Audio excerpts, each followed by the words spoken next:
Good morning students and welcome to the English classroom. Myself Yasmin Sheikh, and the unit that we are going to do from standard 10th English is 1.1, a beautiful poem written by Rabindranath Tagore, where the mind is without fear. Where the mind is without fear and the head is held high, where knowledge is free, where the world has not been broken up into fragments by narrow domestic walls, where words come out from the depth of truth, where tireless striving stretches its arms towards perfection, where the clear stream of reason has not lost its way into the dreary desert of dead habit, where the mind is led forward by thee into the ever-widening thought and action, into that heaven of freedom, my Father, let my country awake. It's a beautiful poem written by Rabindranath Tagore during the pre-independence period. That time the Indians were under the British rule. We were treated very badly. We were exploited. Indians were exploited. And they had a very poor life, you can say. There was no knowledge. People had no self-respect. We were fighting for our dignity, for our freedom, for everything in life. Where the mind is without fear and the head is held high.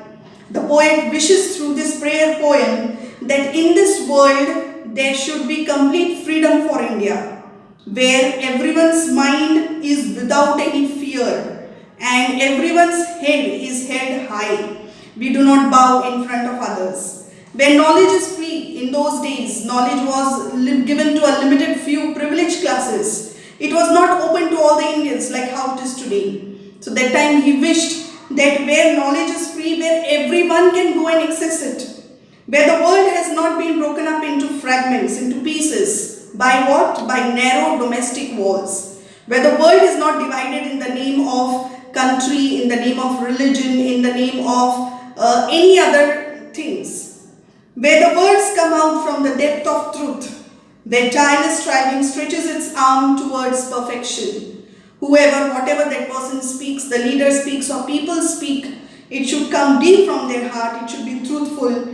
Where all the people are working hard and they're trying to achieve perfection. Where the clear stream of reason has not lost its way.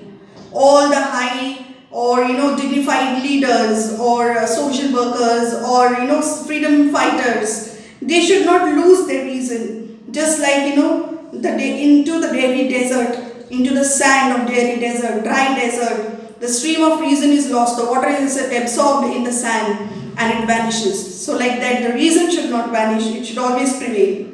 Where the mind is led forward by thee. Thee means he refers to God. Means you are the person who are going to lead us towards freedom. Into the ever-widening thought and action. Please lead us to the ever-widening thought and action. Don't become a narrow or very narrow-minded or small thoughts or action. But it should be ever-widening, progressive towards freedom. Into that heaven of freedom, my Father, let my country awake. Here he wishes that this world should see that how India wakes up from the deep slumber of slavery into the heaven of freedom. He says, my Father, that is God, please let my country awake and let us fight together to make this dream come true. So it indeed came true after so many years, and today we are enjoying the fruits sowed by a great national leader.